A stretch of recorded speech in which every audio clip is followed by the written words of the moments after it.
Merci beaucoup. Je crois que ça va être compliqué. Donc, on m'avait donné un endroit où la connexion est meilleure, mais malheureusement, les gens commencent à l'envahir. Vous allez constater des passages derrière moi. Est-ce que vous m'entendez? Parfaitement. Oui. D'accord. Donc, il y a certaines choses pour le moment que je vais être obligé de couper parce que tout simplement, le temps ne me permettra pas. Donc, je pense que je suis très heureux de participer à ces panels, malgré le fait que je ne sois pas sur place. J'aurais bien aimé être avec vous.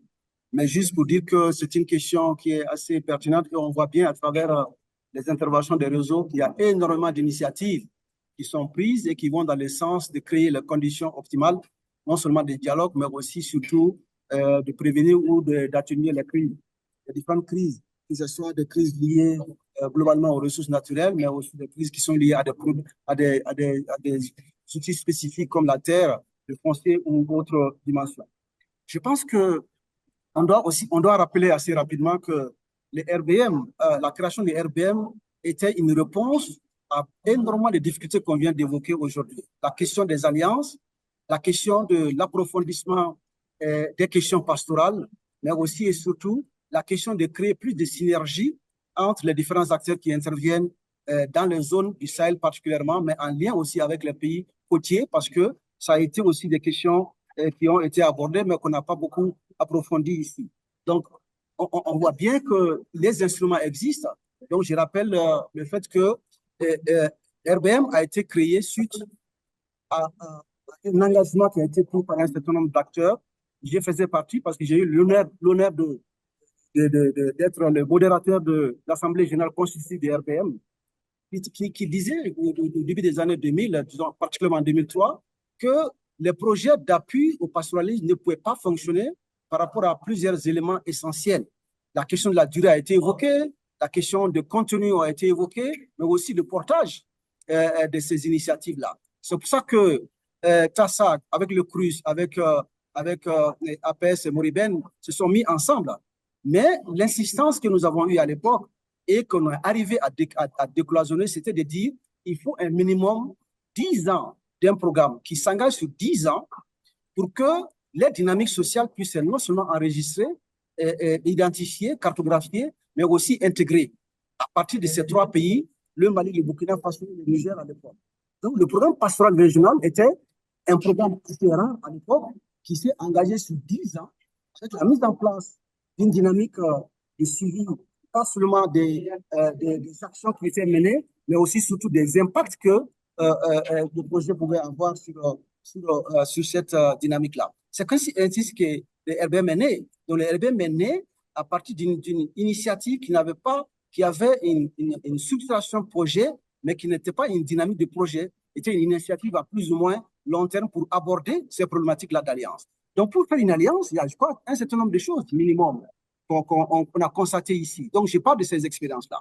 C'est d'abord, non seulement la cartographie des acteurs qui a été évoquée dans l'intervention aussi bien de l'APS que des RBM et de l'APS, mais aussi de l'étude qui a été menée.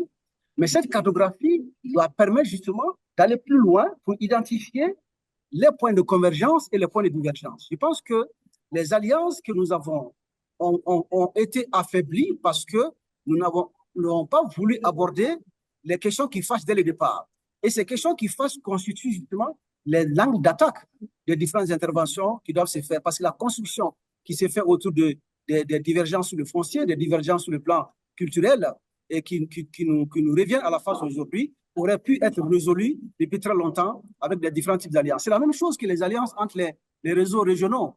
Et on a abordé les dimensions de qu'est-ce qu'on peut faire ensemble, mais qu'est-ce qui nous divise et qui doit être faire l'objet de discussions pour qu'on puisse être assez fort vis-à-vis des autres. Ce sont des questions qui n'ont pas été beaucoup abordées. Donc, les alliances qui ont été construites, à mon avis, ont été des alliances beaucoup plus molles, dans le sens où on parle des mêmes voix face à des entités externes, mais à l'interne, la construction est assez fragile. Parce qu'il y a deux catégories d'alliances qui ont été construites dans la région, particulièrement. Il y a des alliances bilatérales qu'on a vu beaucoup d'exemples aujourd'hui qui ont été cités entre les éleveurs et les agriculteurs, entre les éleveurs et certaines communautés, etc. Mais les alliances, la deuxième catégorie, les alliances multi-acteurs, multidimensionnelles, ont été justement fragilisés parce que la recherche de consensus a dominé au détriment disons, du débat sur les questions essentielles, sur le foncier, sur la dimension culturelle, la perception qu'on a aujourd'hui de ces ressources-là et comment est-ce qu'on va avancer ensemble. Donc, aujourd'hui, la tendance, je crois que les différentes interventions le montrent, on n'a pas insisté là-dessus, mais je crois que la question a été posée sur la crise. La tendance actuelle au niveau des États, et je vais aborder cette partie en dernière position, c'est qu'on est en train de revenir à la situation qui a créé tous les problèmes que nous connaissons aujourd'hui. Parce qu'on est en train d'essayer de recentrer le foncier autour des mains de l'État, ce qui avait avancé aujourd'hui dans certains cas assez progressiste. L'exemple du Niger qui vient de valider son ordonnance sur le régime foncier est une illustration où on fait allusion à la loi de 1993 qui est en réalité, qui est basée sur la domanialité. Donc, mettre les ressources, ça veut dire qu'on veut utiliser aujourd'hui les outils coloniaux pour décoloniser le foncier. C'est pas possible. Donc, il y a un retour et sans alliance forte, on ne peut pas du tout avancer avec la situation actuelle. Et particulièrement ça, c'est dans les pays du Sahel.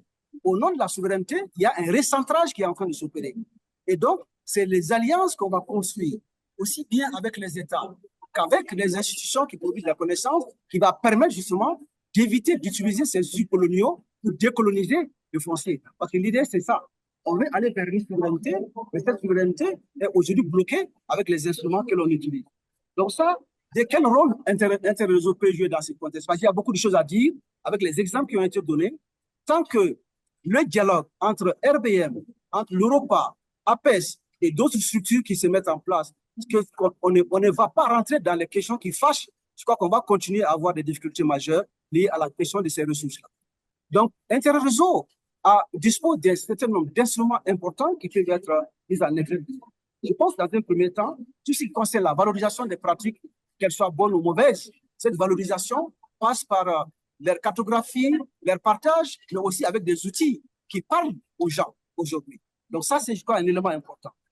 Et Interréseau a accumulé énormément d'expérience et qui peut permettre aujourd'hui de constituer les bases, de renforcer les capacités, les compétences et les performances surtout en matière de relations sociales, de construction sociale autour de ces ressources-là, et justement de pouvoir aborder la question de la crise sous l'angle aussi des nouveaux acteurs qui sont rentrés dans la danse et qui, forcément, ont trouvé la faille dans le cadre de la division, parce qu'on sait tous que les ressources, notamment la ressource foncière et les ressources naturelles, ont été déterminants dans l'inclusion, disons, des groupes qu'on les appelle djihadistes ou terroristes, etc., dans l'environnement. Ça a été possible parce que les alliances qui ont été construites par les professionnels agricoles, au sens large du terme, n'ont pas bien fonctionné.